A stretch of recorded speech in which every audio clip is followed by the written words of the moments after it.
शख्स ने बिजनेस के नाम पर फ्रॉड किया मुसलमानों के साथ, उसकी तरफ से लाखों रुपए का ऑफर आया कि आप इतने लाख रुपए ले लो, इस वीडियो को डिलीट कर दो। मैं खुद द वायर, द कोइन, जिनको हम अपनी आवाज मानते हैं, रविश कुमार हो, अभिषार शर्मा, अजीत अंजुम हो, ये सब तो मुसलमानों की आवाज उठाते रहते हैं ना, लेकिन इसके बावजूद कुछ मामलों में मिल्लत टाइम्स उनसे अलग है। नैरेटिव की लड़ाई कहाँ पर, क्या अलग? पहले INS छोड़ दिया। हाँ, INS मैंने छोड़ दिया इसी वजह से कि आपका लेख नहीं छपा। जी बिल्कुल, ज्यादा मुझे यूट्यूब का एक्सपीरियंस नहीं था। दारुल उलूम देवबंद यानी तमाम मदारिस में कोई भी पढ़ता है तो उनका फोकस ये होता है कि या तो वो किसी मदरसा से ज्वाइन करे या इमामत करे या किसी ज़्यादा स्कूल में पढ़ाए। आप एक डिफरेंट रूट लिए है जर्नलिज्म का। आपको क्या डर लगता है, इनसिक्योरिटी फील होती है कि आप इतना बड़ा ऑर्गेनाइजेशन अगर हम इस्टेब्लिश करेंगे, कहीं यूट्यूब चैनल डिलीट करवा दे कहीं पे, या पुलिस एक्शन ले ले? जैसे हम कहते हैं कि मेनस्ट्रीम मीडिया, इसको गोदी मीडिया कहते हैं, वो एक बहुत बायस्ड मीडिया है, वो एक पर्टिकुलर चीज़ को सर्व करता है। तो उसी तरफ अगर अब जब हम बात करते हैं कि हम मुस्लिम मीडिया के सपोर्ट में कुछ करना चाहते हैं, तो ये भी एक तरह का बायस कुछ लोग कंसीडर करते हैं कि आप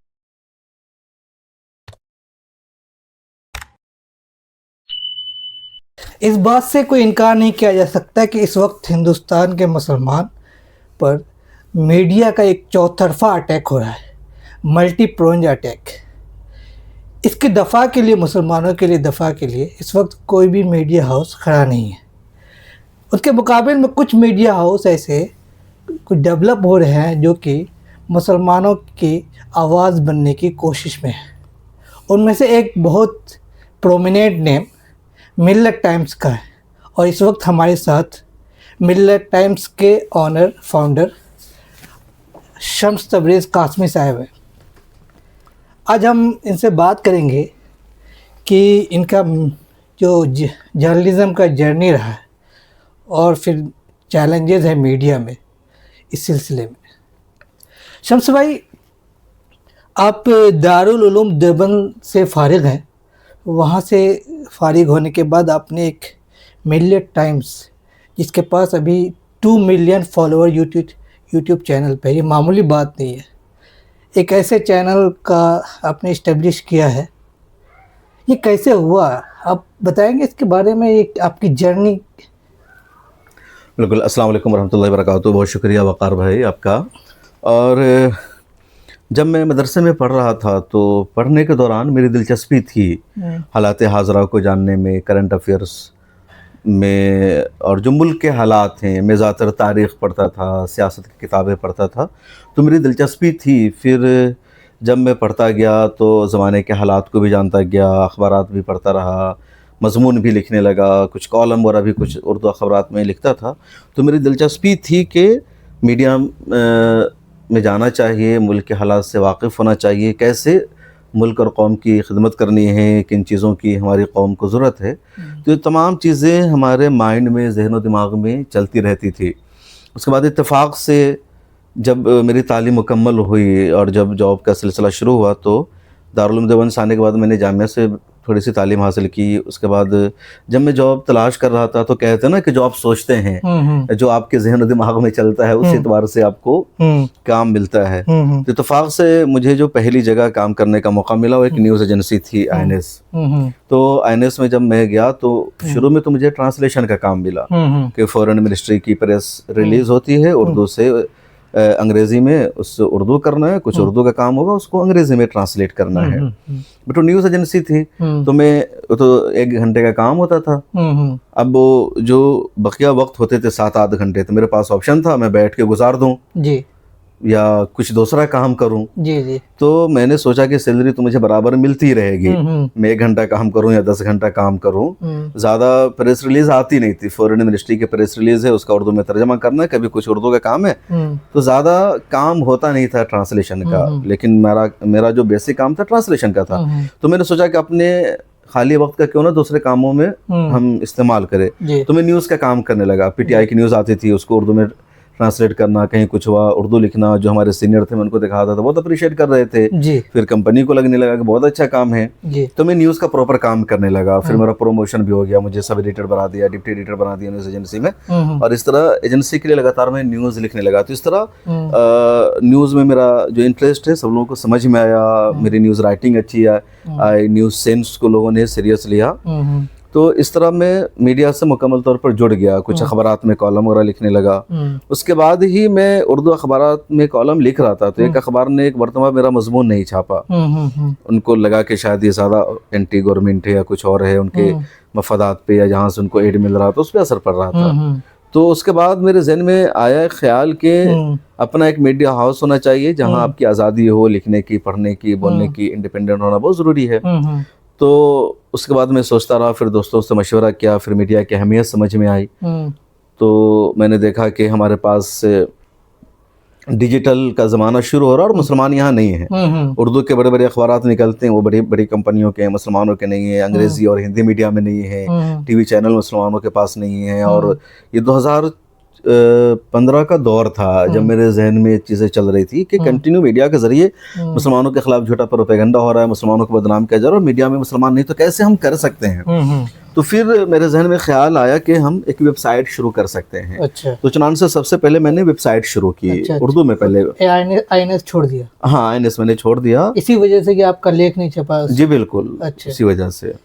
क्या लेख था वो? मतलब वो लेख था कुछ इंटरनेशनल इशू पर था, सीरिया के इशू पर था, ईरान के इशू पर था। तो अच्छा। वो था, तो मेरा वो लेख नहीं छपा, तो मैंने छोड़ दिया उसको। उसके बाद ही मैंने जब ये शुरू किया तो पहले वेबसाइट मैंने बनाई, चूँकि ज़्यादा मुझे यूट्यूब का एक्सपीरियंस नहीं था, या शुरू में मुझे लग रहा था कि हम उसमें ज़्यादा कंफर्टेबल नहीं हो सकते।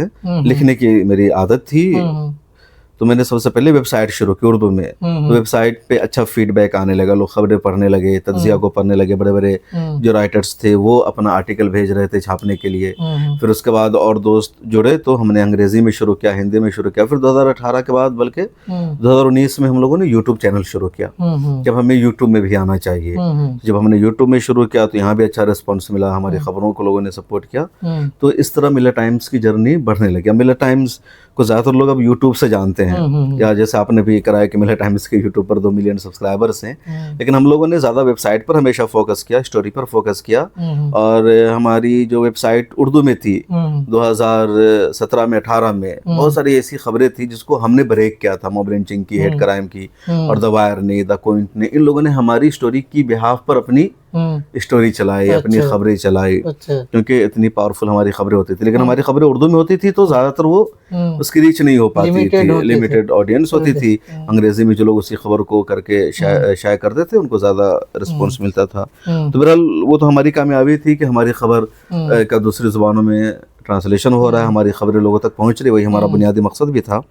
तो इस तरह वेबसाइट से हम लोगों ने यूट्यूब की दुनिया में रखा, डिजिटल का जो एक और नया प्लेटफॉर्म था उसको अपनाया, और मिलर टाइम्स एक ओवरऑल डिजिटल के तमाम प्लेटफॉर्म पर एक्टिव रहा, वेबसाइट में भी, एप्लीकेशन में भी, यूट्यूब पर भी, फेसबुक पर भी, इंस्टाग्राम, ट्विटर, और इस वक्त मिलर टाइम्स की जो एक तरह प्रेजेंस है वो तमाम प्लेटफॉर्म पर है।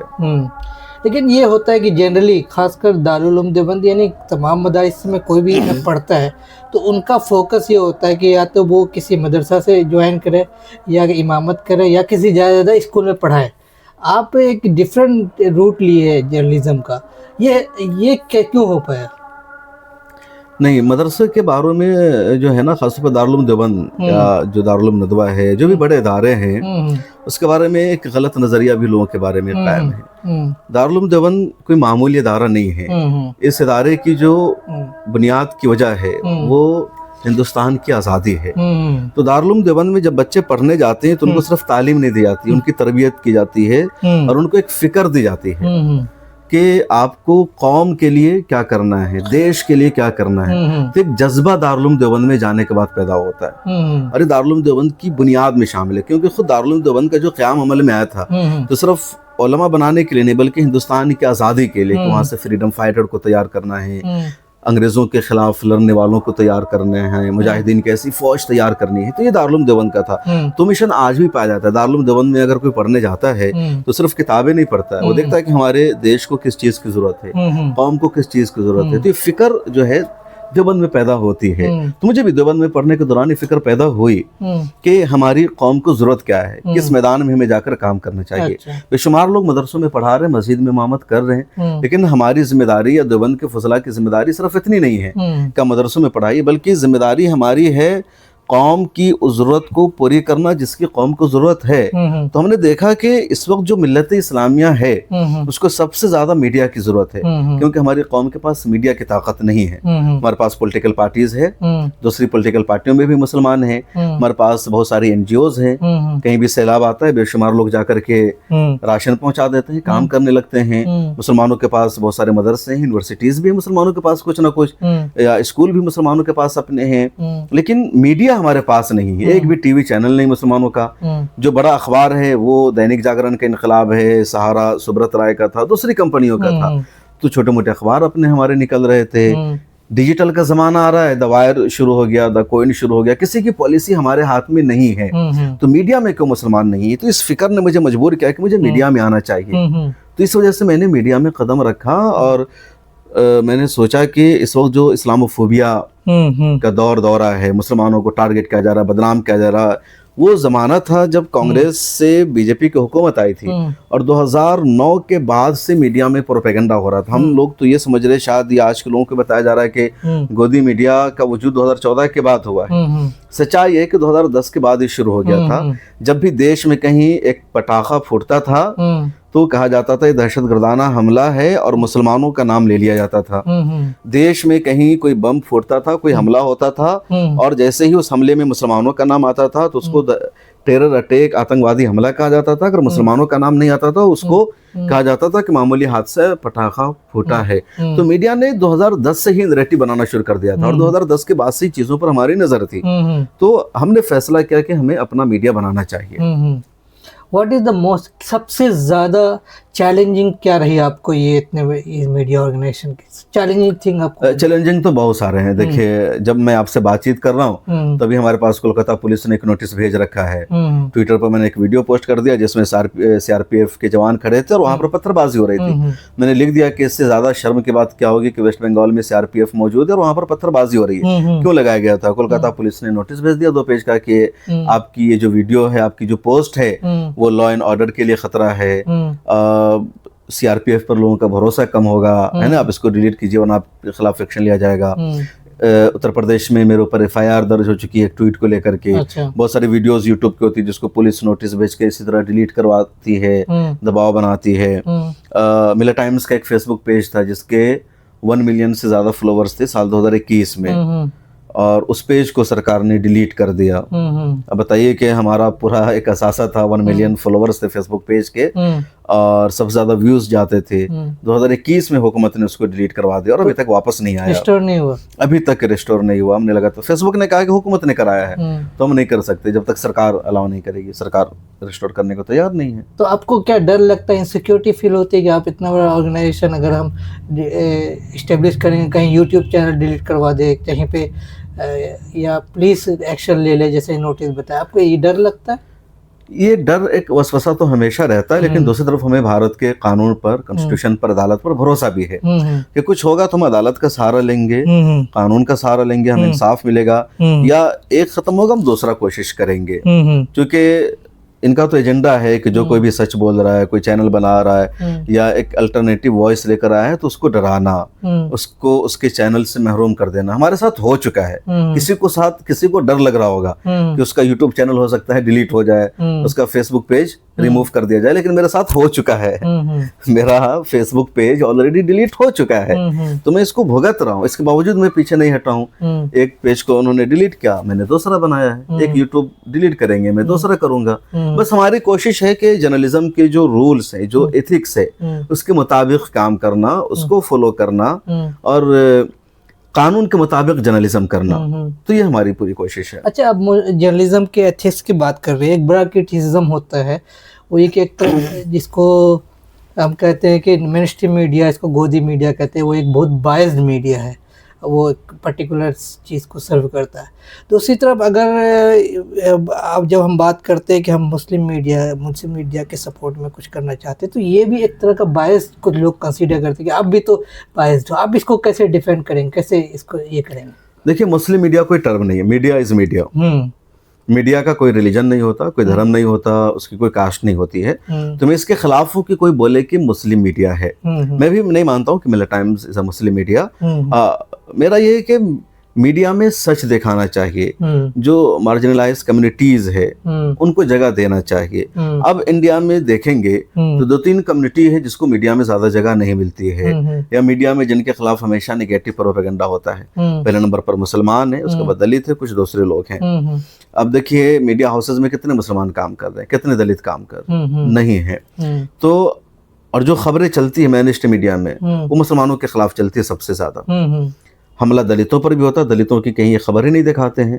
अब इनका मकसद अलग अलग है। मुसलमानों की मॉब लिंचिंग होती है तो मेन स्ट्रीम मीडिया भी खबर दिखाता है, लेकिन उनका मकसद होता है मुसलमानों को डराना, खौफजदा करना, ताकि दूसरे मुसलमान डर जाए, उनको इंसाफ न मिले, या उस हमले में मुसलमानों को जिम्मेदार ठहराना। अब जैसे एक जगह रैली निकली, कोई इनकी यात्रा निकलती है, उस यात्रा में मुसलमानों पर अटैक हो जाता है, हमला हो जाता है। मेन स्ट्रीम मीडिया खबर दिखाता है कि दंगा शुरू करने के लिए मुसलमान जिम्मेदार है।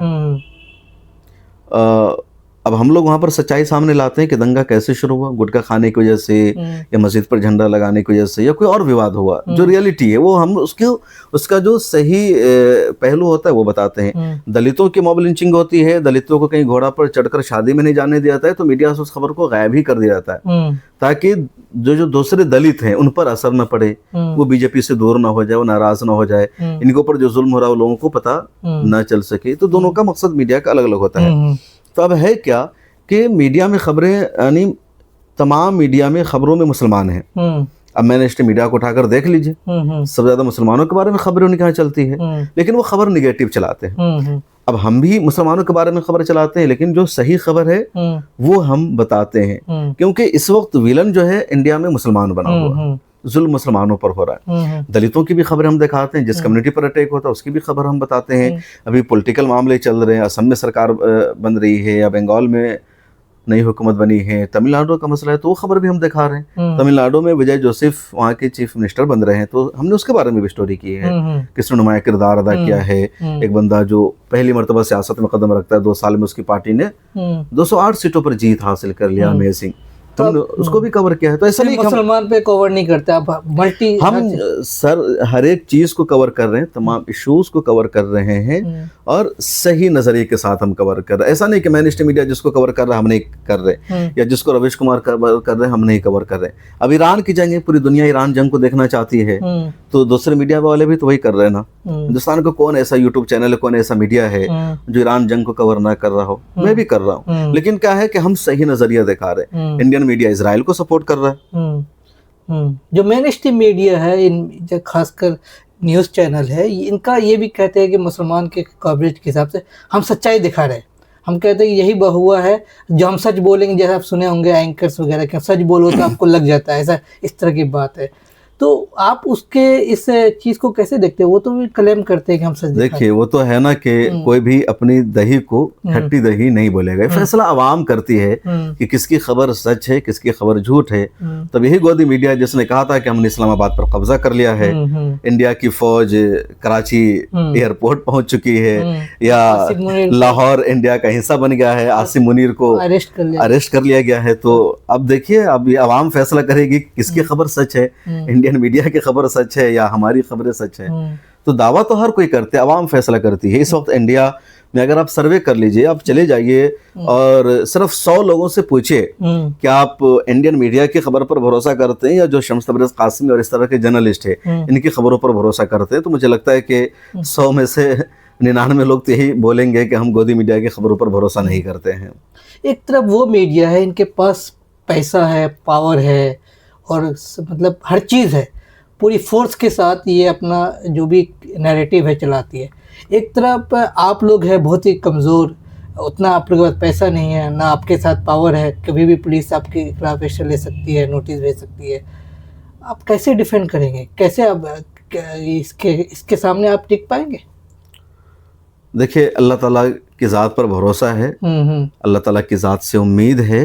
पावर तो लोगों के पास रहता है, ख़त्म हो जाता है, बड़ा बड़ा सुपर पावर भी जलील हो जाता है, तो उनका अपना एक अलग एजेंडा है, हमारा अपना एक अलग मकसद है। मीडिया हाउस कायम करने का हमारा अपना एक छोटा सा मकसद है, उस मुताबिक हम काम कर रहे हैं। हमारी लड़ाई उनसे नहीं है, वो जो नफरत फैला रहे हैं उसको काउंटर करना हमारा मकसद है। हिंदुस्तान में हिंदू मुस्लिम यूनिटी को बढ़ाना हमारा मकसद है, हर एक को इंसाफ मिले ये हमारा मकसद है, हुकूमत की अकाउंटेबिलिटी हो, सरकार से सवाल पूछना हमारा फरीज़ा है, ये हमारा मकसद है। और हम अपना काम कर रहे हैं। हमारा बिल्कुल भी मुकाबला नहीं है आज तक से या एबीपी न्यूज़ से या किसी भी दूसरे चैनल से, जर्नलिस्ट या कोई यूट्यूब का चैनल हो, कि हमें उतना ज़्यादा पावरफुल होना है, हमें उतना पैसा हासिल करना है। और अर्निंग तो हमारा मकसद है ही नहीं, यहाँ तो घर से लगा के हम अपना चैनल चला रहे हैं। अर्निंग अगर मकसद होता तो कई बड़े बड़े चैनलों से हमें ऑफर हुआ जॉब का, अच्छी सैलरी मिल रही थी, अच्छा पैकेज मिल रहा था, मैंने उन सबको ठुकराया। बाहर से ऑफर हो रहे थे, उनको हमने ठुकराया, क्योंकि हमारा मकसद था मुसलमानों को या देश को एक मीडिया हाउस देना जो आपकी आवाज़ को उठा सके, जो सच्चाई पर मबनी हो। ऐसे बहुत सारे लोग मुसलमानों के दरमियान कोशिश हुई है कि वो एक तरह का मीडिया हाउस क्रिएट करें ताकि वो मुसलमानों की आवाज़ बन सके, लेकिन बहुत ही कम सक्सेस हो पाया। आप क्या देखते हैं इनके पीछे क्यों फेलियर होता है, क्यों सक्सेस नहीं हो पाती है?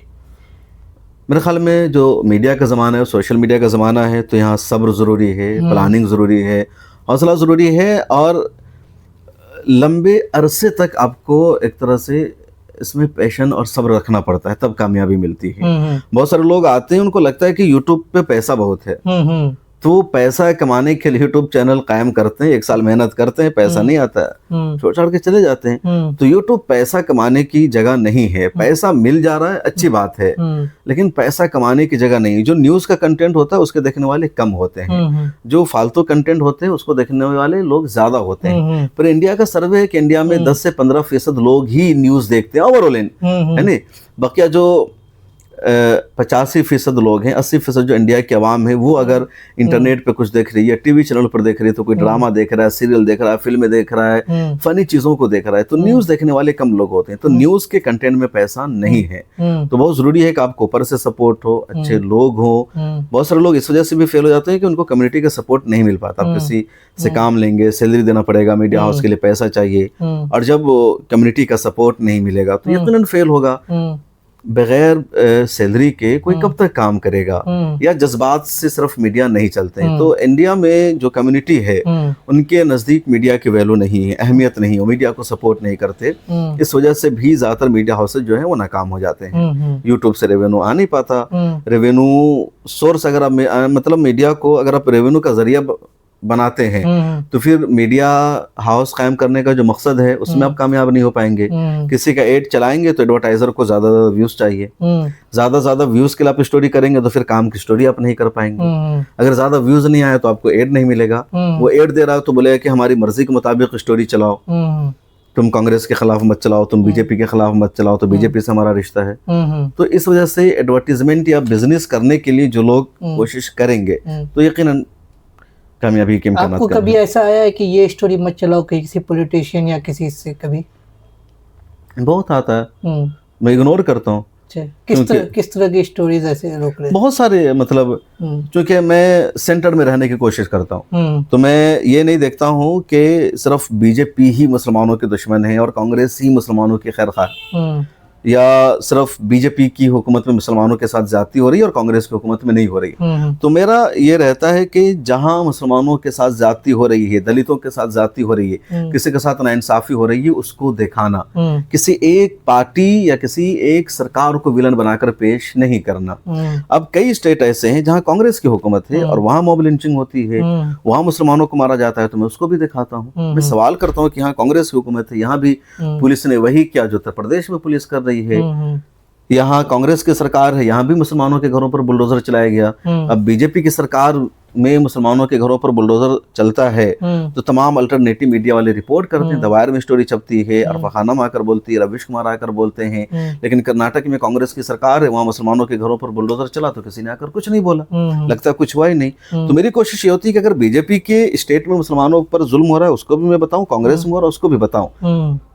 अब ऐसे में कभी कांग्रेस के लीडर्स कहते हैं कि नहीं नहीं मुसलमानों की नज़र में हमारी सरकार बदनाम हो जाएगी, इस तरह की स्टोरी मत चलाइए। कभी ऑल इंडिया मजलिस इत्तेहादुल मुस्लिमीन से मेरा सवाल होता है कि आपके यहाँ एमएलए है, आपके यहाँ जुल्म हुआ, आपने यहाँ वादा किया था स्कूल बनाने का, आपने स्कूल नहीं बनाया। अब जैसे सीमांचल में इलेक्शन हो रहा था बिहार का, मैं वहाँ गया हुआ था, तो लोगों ने कहा कि भाई ओवैसी ने स्कूल बनाने का वादा किया था, स्कूल नहीं बना। मैंने पूछा उनके नेताओं से कि कहाँ गया ओवैसी स्कूल, आप जीत कर यहाँ नहीं आ रहे थे, आप कोई तब्दीली नजर नहीं आ रही। तो MIM उससे भी मैं सवाल करता हूँ, कांग्रेस उससे भी सवाल करता हूँ, बीजेपी उससे तो ऑलरेडी हम सवाल करते ही रहते हैं, या दूसरी पार्टी हो। जब ऐसे में हर एक पार्टी के सपोर्टर्स चाहते हैं कि आप हमारे खिलाफ स्टोरी ना चलाएं, कोई स्टोरी हो गई है तो उसको डिलीट कर दें, लेकिन मैं सीधे मना करता हूँ कि नो, जो चीज़ें पब्लिश हो गई है कोई समझौता नहीं, हम कोई डिलीट नहीं कर सकते। आप अभी एक स्टोरी हमने चलाई थी, एक शख्स ने बिजनेस के नाम पर फ्रॉड किया मुसलमानों के साथ, उसकी तरफ से लाखों रुपए का ऑफर आया कि आप इतने लाख रुपए ले लो, इस वीडियो को डिलीट कर दो। मैंने कहा नेवा, ये पॉसिबल ही नहीं कि हम डिलीट कर दें आपकी वीडियो को। आप 1 करोड़ रुपया देकर के 2 करोड़ रुपया देकर हमारे ज़मीर का सौदा नहीं कर सकते, हम अपना ज़मीर बेच नहीं सकते हैं। अगर मकसद होता पैसा कमाना तो हमारे पास दूसरे रास्ते अभी भी हैं, ऑप्शन है। अभी हम यूट्यूब पे ही करोड़ रुपया कमा सकते हैं अगर हम इंटरटेनमेंट की वीडियो बनाने लगे, कुछ दूसरी वीडियो बनाने लगे। लेकिन हमारा मकसद है कि न्यूज़ देना, व्यूज़ देना, सही हालात पेश करना, क्योंकि मीडिया की एक ताकत है, दूसरा कोई भी सेक्शन मीडिया की ताकत को छीन नहीं सकता है। आप एक मीडिया के एक पार्ट हो गए, प्रेस क्लब के भी मेंबर हैं आप जी, उसमें लीडरशिप में भी आप रहे हैं, तो जी बिल्कुल मैं रहा हूँ। तो आप अगर इस वक्त मीडिया के इंडियन मीडिया की सिचुएशन को देखते हैं, हाउ डू यू फील, क्या महसूस होता है आपको?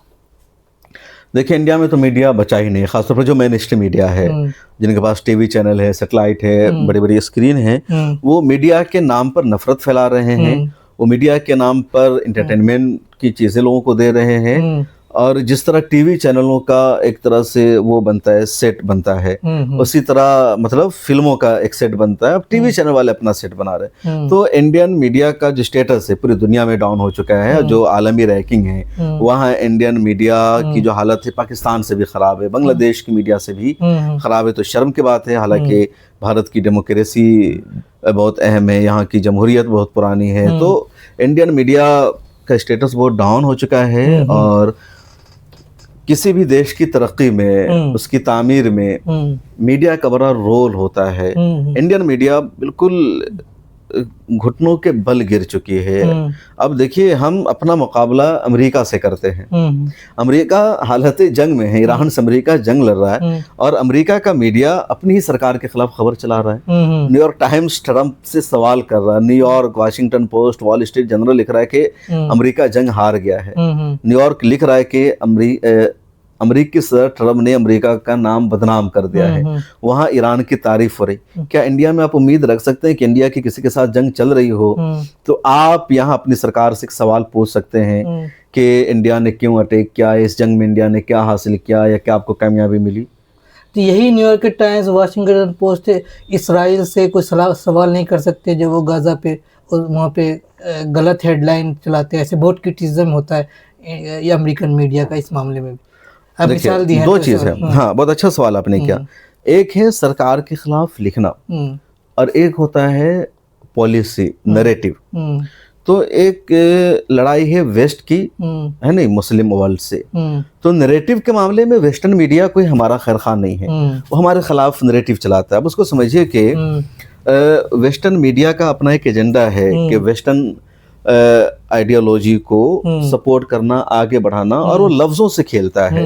मिसाल के तौर पर इसराइल जब गजा पर हमला करता है तो वेस्टर्न मीडिया लिखता है कि इसराइल ने अपने दिफा में स्ट्राइक किया है, और जब हमास का अटैक होता है इसराइल पर, छोटा सा रॉकेट से वो हमला करते हैं, तो लिखता है कि हमास ने टेरर अटैक किया, वो हमास को टेरर ऑर्गेनाइजेशन लिखते हैं। खुद ईरान और अमेरिका की जंग में जब अमेरिका अटैक करता है ईरान पर तो वेस्टर्न मीडिया ये लिखता है कि अमेरिका ने ईरान पर अटैक किया है, न्यूक्लियर पावर वो हासिल कर रहा था इस वजह से, या इजराइल के बचाव में। लेकिन ईरान का जब जवाबी अटैक होता है तो उसको लिखा था कि ईरान का अग्रेशन है ना, ईरान की जारहियत, जो उर्दू का लफ्ज़ में बोला, अंग्रेजी में अग्रेशन का इस्तेमाल करते हैं। तो ये एक नैरेटिव का फर्क है। मैंने जो पहले बताया कि वो अपने मुल्क के सदर से सवाल कर लेना, ये बताना कि इस जंग में आपने नुकसान किया, हालांकि वो अपनी मुल्क की हमदर्दी में कर रहे हैं, कोई ईरान की हमदर्दी में नहीं कर रहे हैं कि भाई अमेरिका का दबदबा था, उसका नाम था, अब ईरान जैसे मुल्क से अमेरिका जंग हार गया, उसकी जिल्लत हो रही कि भाई आपके फाइटर प्लेन को ईरान ने मार गिराया, तो अमेरिका का जो एक हवा बना हुआ था कि सुपर पावर है, कोई उसको आंख उठाकर देख नहीं सकता, वो तो ईरान ने खत्म कर दिया। तो ये सवाल तो हो रहा है, इंडियन मीडिया या दूसरे देश की मीडिया अपने देश की हुकूमत से सवाल नहीं कर सकती है, आपको हर हाल में बताना पड़ेगा कि आप ही जीत गए हैं। दूसरा मसला होता है नैरेटिव का। तो नैरेटिव में जो वेस्टर्न मीडिया है वो यकीनन इसराइल के नैरेटिव को, अमेरिका के नैरेटिव को, उसकी आइडियोलॉजी को बढ़ाता है और मुसलमानों को वो एक तरह से दहशतगर्द के तौर पर पेश करता है, मुस्लिम ऑर्गेनाइजेशन को, मुस्लिम देशों को दिखाता है कि ये हक बजानिब नहीं है। तो ये वेस्टर्न मीडिया पर जो क्रिटिसिज्म है बिल्कुल सही है, 100% है, और इसीलिए मीडिया की जरूरत होती है। जो मैंने शुरू में बताया कि मिल्लत टाइम्स औरों से फर्क मुख्तलिफ क्यों है। गोदी मीडिया से छोड़िए, खुद द वायर, द क्वीन, जिनको हम अपनी आवाज मानते हैं, रविश कुमार हो, अभिशार शर्मा, अजीत अंजुम हो, ये सब तो मुसलमानों की आवाज उठाते रहते हैं ना, लेकिन इसके बावजूद कुछ मामलों में मिल्लत टाइम्स उनसे अलग है। नैरेटिव की लड़ाई कहाँ पर, क्या अलग हाँ, अब उसको मिसाल से समझिए। 7 अक्टूबर को जब हमास ने इजराइल पर हमला किया तो अभिशार शर्मा, रविश कुमार, इन सब लोगों ने लिखा कि ये टेरर अटैक था, इजराइल ने कुछ नहीं किया था और आपने उस पर हमला कर दिया, हमास को दहशतगर्द लिख दिया। अब मैंने उस दिन आकर के बताया कि ये टेरर अटैक नहीं है, या हमास ने हमले की शुरुआत नहीं की है, पिछले 70 सालों से गजा पर हमला हो रहा था, तो हमास ने अपने दिफा में हमला किया है, उसकी जमीन कब्जा की गई है। दूसरी बात, हमास की गजा पट्टी पर हुकूमत है, वहां उसकी सरकार है, तो आप उसको कैसे दहशतगर्द ऑर्गेनाइजेशन बोल सकते हैं? अगर वो दहशतगर्द है तो इसराइल भी दहशतगर्द है, तो आप इसराइल के लिए टेरर का इस्तेमाल नहीं कर रहे हैं, उसके लिए कर रहे हैं। क्यों? उसकी वहां हुकूमत है, उसका मुल्क है। ये तो खैर वहां की मिसाल होगी। इंडिया की मिसाल समझ लीजिए, अब 3 तलाक का केस आता है, शरीयत का पार्ट है, 1 तलाक, 3 तलाक, 2, जो भी तरीक़ेकार है। अब जब 3 तलाक का केस चल रहा था 2017 में, तो अब जितने इस तरह के लोग हैं वो कह रहे थे कि भाई सरकार सही कर रही है, क्यों औरतों को अब 3 तलाक दे देंगे, उसको बाहर निकाल देंगे। अब अभी यूजीसी आ रहा है, यूनिफॉर्म सिविल कोड। अब यूनिफॉर्म सिविल कोड में जितने लिबरल है, कम्युनिस्ट जर्नलिस्ट है, इनके जहन में बात बैठा दी गई कि मुसलमान अपनी औरतों को बराबर की हिस्सेदारी नहीं देते हैं, उनको विरासत नहीं देते हैं, तो यूनिफॉर्म सिविल कोड आ रहा है तो मुस्लिम औरतों को भी बराबर की हिस्सेदारी मिलेगी। अभी इस्लाम के तो खिलाफ है ना, इस्लाम औरतों को हिस्सा देता है, लेकिन इस्लाम ने मुतय्यन कर रखा है कि मर्द की जायदाद में, विरासत में उसकी बीवी का कितना हक होगा, बहन का कितना होगा, बेटे का कितना हक होगा, तो इस्लाम ने इंसाफ के साथ ऑलरेडी मुतय्यन कर रखा है। अब यूनिफॉर्म सिविल कोड लाकर ये कहा जा रहा है कि भाई शौहर की जायदाद में आधा बीवी का हो जाएगा, तो फिर बेटे का क्या होगा, माँ का क्या होगा, जबकि बीवी को बेटे की भी विरासत से मिलेगा, अपने बाप से भी मिलेगा। तब यहाँ पर जो इस्लामी आइडियोलॉजी है उसको लोग तो नहीं एक्सप्लेन कर पाएंगे, इनको तो ह्यूमन राइट्स के नजरिए से लगेगा कि नहीं ये यहाँ पर सही हो रहा है, यूनिफॉर्म सिविल कोड आना चाहिए। ज्यादा से ज्यादा ये लोग आपकी हिमायत में ये कह सकते हैं कि भाई मुसलमानों का इंटरनल मामला है, उसमें आप क्यों बोल रहे हैं। तो हर मामले में आपके साथ नहीं दे सकते। या मिसाल के तौर पर हजरत मोहम्मद सल्लल्लाहु अलैहि वसल्लम है, हमारी बुजुर्ग शख्सियात हैं, अब उन पर ये लोग तनकीद करेंगे, तो ये जो लिबरल ग्रुप है कि कहेंगे तो फ्रीडम ऑफ एक्सप्रेशन का मसला है, इजहार राय की आज़ादी का मसला है, अगर कोई उनकी शान में गुस्ताखी कर रहा है, उन पर सवाल उठा रहा है, तो आपको क्यों दिक्कत है। लेकिन वहां पर हम बोलेंगे कि हमारे नबी हजरत मोहम्मद सल्लल्लाहु अलैहि वसल्लम की शान में गुस्ताखी बर्दाश्त नहीं की जा सकती, उनके खिलाफ बोलना फ्रीडम ऑफ एक्सप्रेशन का मामला नहीं है, ये तो आइन के खिलाफ है। तो ऐसी बहुत सारी चीजें होती है। या मस्जिदों का मामला है, इस्लामिक एजुकेशन का मामला है, इस्लामिक एजुकेशन पर सवाल उठता है। सिर्फ राइट विंग नहीं, जो लेफ्ट के लोग हैं वो भी तो मुसलमानों को मानते हैं कि कट्टरपंथी होते हैं, वो मुसलमानों की बहुत सारी आइडियोलॉजी पर सवाल उठाते हैं। तो हमें कैसे उसका जवाब देना। अब देखिए मिसाल के तौर पर, लेकिन बहुत सारे लोग उनको अपना खैर, मुसलमान का खैर का समझते हैं, बड़ी तादाद में मुसलमान लोग। हाँ, कुछ मामलों में जैसे वो आवाज उठाते हैं ना कि आप किसी मुसलमान की मॉब लिंचिंग हुई, ह्यूमन राइट्स का मसला है, तो उसमें आवाज उठाते हैं, तो यकीनन वहाँ पर वो अच्छा काम कर रहे हैं। हाँ, दूसरी तरफ वो मुसलमान की जो मजहबी और दीनी चीज़ें हैं उन पे भी तो उनको क्वेश्चन उठाते हैं वो लोग, तो खैर खा होंगे वो फिर। यकीनन देखिए, मैं कह रहा हूँ कि हर कोई आपका 100% खैरखा नहीं हो सकता, या हर कोई 100% आपका नहीं हो सकता। कुछ काम आपको भी करना होगा। तो जैसे मैंने बताया कि यूजीसी का मामला है, इस मामले में है उनका अलग नजरिया है, तो जिस आइडियोलॉजी को फॉलो कर रहे हैं उसके मुताबिक वो काम कर रहे हैं, हमें उनसे शिकवा नहीं है। इस तरह की आइडियोलॉजी को सही मैसेज के साथ पहुंचाने के लिए हमें खुद काम करना होगा ना। भाई हम दलितों की आवाज उठा रहे हैं, लेकिन अब दलितों की हर चीज को तो हम सपोर्ट नहीं करेंगे ना। अगर हमें दलितों में कुछ लगेगा गलत है तो यकीनन हमें बोलना पड़ेगा, भले दलितों को पसंद ना आए। हिंदू धर्म में कुछ चीजें गलत है हमारे नजरिए के मुताबिक, उनके नजरिए के मुताबिक गलत नहीं है। तो इसका मतलब ये नहीं कि कोई 100% हमारा हो जाएगा। जितना रवीश कुमार या अजीत अंजुम, अभी शारद शर्मा हमारे लिए कर रहे हैं, बहुत कर रहे हैं, वो रिस्क ले रहे हैं, सरकार से खतरा ले रहे हैं, हमारे सपोर्ट में आकर बोल रहे हैं, लेकिन अब वो मुसलमान तो नहीं हो जाएंगे ना। अब वो हमारी खातिर नमाज तो नहीं पढ़ना शुरू कर देंगे। तो जहां तक वो कर रहे हैं बहुत अच्छा कर रहे हैं, कुछ काम तो हमें भी करना होगा ना। हमें अपने विजन के साथ आना होगा, हमें अपना मीडिया खड़ा करना होगा। ये मैं कह रहा हूँ कि नैरेटिव की लड़ाई में दूसरा क्यों आएगा, आपको खुद तो आना होगा ना, आपको खुद तो करना होगा, आपको खुद अपनी एनजीओ बनानी होगी। अब आप मान लीजिए आपको रमजान में लोगों को बताना है कि रोजा कैसे रखना है, रोजा के फायदे क्या हैं, तो उसके लिए आपके पास एक प्रॉपर चैनल चाहिए ना। तो अब क्या आप रखेंगे उम्मीद कि रवीश कुमार आकर के बताएं कि रोजा कैसे रखना है? ये तो आपको मैसेज देना होगा। नमाज के फायदे आपको बताने होंगे। अगर नमाज पर सवाल उठ रहा है तो आपको काउंटर करना होगा। रवीश कुमार क्यों आके काउंटर करेगा कि भाई नमाज पर क्यों रोक लगाई जा रही है? अगर कोई मुसलमानों के दरमियान, जैसे आपने मिलेट टाइम्स की बुनियाद करी, इस तरह की चैनल या इस तरह की चीज़ें अगर इस्टेब्लिश करना चाहते हैं, आप अपने तजुर्बा से उनको क्या सजेशन देना चाहेंगे?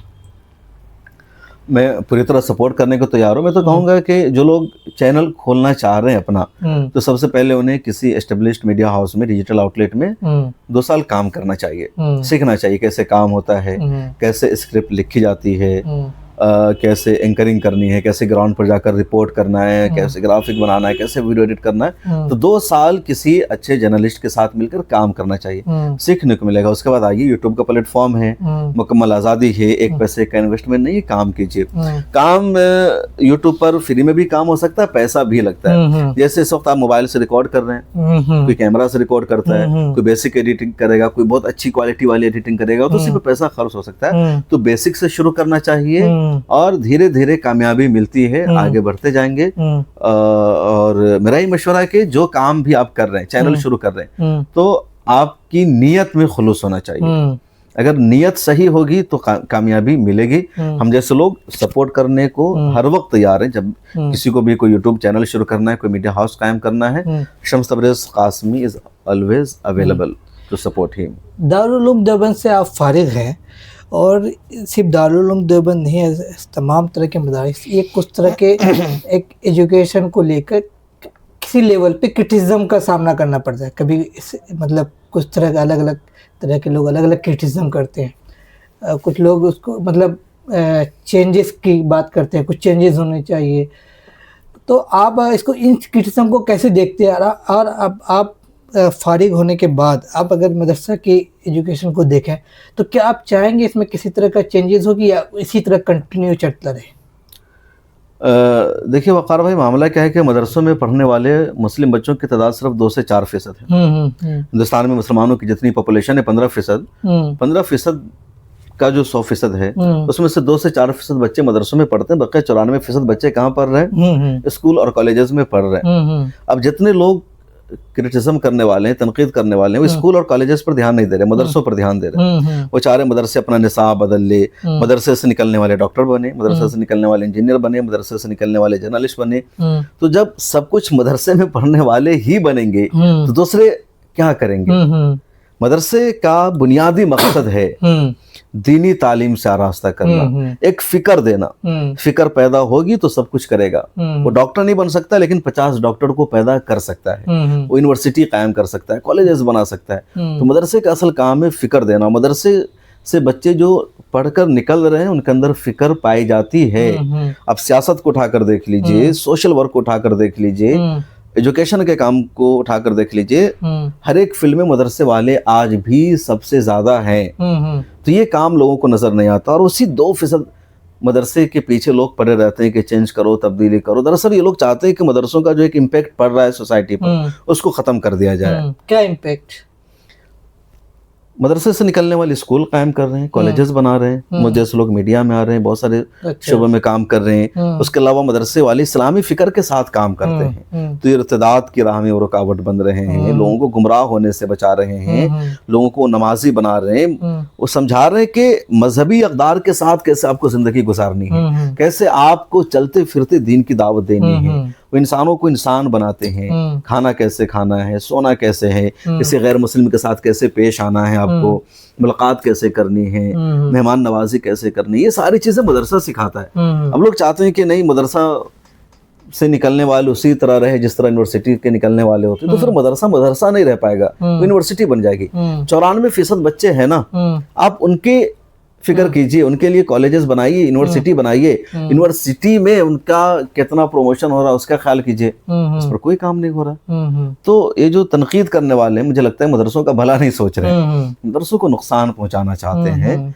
और मदरसे वाले सोच रहे हैं, हालात के मुताबिक चल रहे हैं। अब जैसे जैसे हालात बदलते, मदरसे भी अपने निसाब को थोड़ा बहुत डेवलप कर रहे हैं, बदल रहे हैं, लेकिन मदरसे वाले अपनी मर्जी से चलाएंगे। देखिए, मदरसे जो चलते हैं, मदरसा में पढ़ने वाले बच्चे फीस नहीं देते, गरीब बच्चों के बच्चे, यानी गरीब फैमिली के बच्चे मदरसे में पढ़ते हैं। जितना जामिया मिल्लिया इस्लामिया के एक डिपार्टमेंट का बजट होता है ना साल का, उतना बजट पूरे दारुल उलूम देवबंद का होता है। अच्छा। मदरसे चंदे से चलते हैं। चंदा मदरसों को कौन देता है? गरीब लोग देते हैं। जितने अमीर पैसे वाले बिलियनर मुसलमान हैं, वो अपना पैसा तो अय्याशी पे खर्च करते हैं, मुशायरों में लगाते हैं, इधर उधर में इन्वेस्ट करते हैं, किसी चीज पर नहीं लगाते। तो मदरसा सरकार के पैसे से नहीं चलता है, किसी कंपनी के पैसे से नहीं चलता है, चंदे से चलता है, बाहर का कोई सपोर्ट नहीं मिलता है।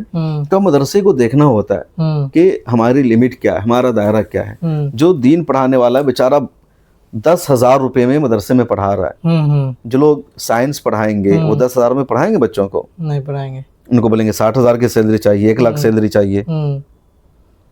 तो मदरसे का जितना क्राइटेरिया है, मदरसे वाले बहुत क्राइसिस से इन दोनों गुजर रहे हैं, अपने एतबार से बहुत अच्छा कर रहे हैं, समाज को बेहतर बनाने की पूरी कोशिश कर रहे हैं। मुझे लगता है कि मदरसे को मदरसे वालों पर छोड़ देना चाहिए। मदरसे वाले जब कौम को लीड कर रहे हैं, अब देखिए असम में मौलाना बदरुद्दीन अजमल है, दारुल उलूम देवबंद के फारिग है वो। अच्छा। और उनके 70 कॉलेजेस हैं आसाम में। अजमल सुपर 40 है वहाँ, 10,000 बच्चे नीट की तैयारी करते हैं वहाँ। हर साल तकरीबन पूरे असम में 100 या 90 बच्चे को मेडिकल कॉलेजेस में एडमिशन मिलता है, सरकारी मेडिकल कॉलेजेस में। अजमल सुपर 40 से नीट क्वालिफाई किए हुए को, प्राइवेट की तादाद तो उससे ज्यादा। कौन कर रहा है? बदरुद्दीन अजमल कर रहे हैं। केरला में इस तरह बहुत सारे लोग पढ़े लिखे लोग चला रहे हैं, बिहार में चला रहे हैं, अलग अलग जगहों पे चला रहे हैं। तो मदरसे वालों के अंदर एक फिक्र है, वो कर रहे हैं। ये जो तनकीद है ना मदरसे के सिलेबस पर, निसाब पर, ये वेस्टर्न कल्चर को सपोर्ट करने वाले लोग हैं, लिबरल लोग हैं, इनको पता नहीं मदरसों के बारे में। ये चाहते हैं कि बस मदरसा भी यूनिवर्सिटी बन जाए, मदरसा खत्म हो जाए।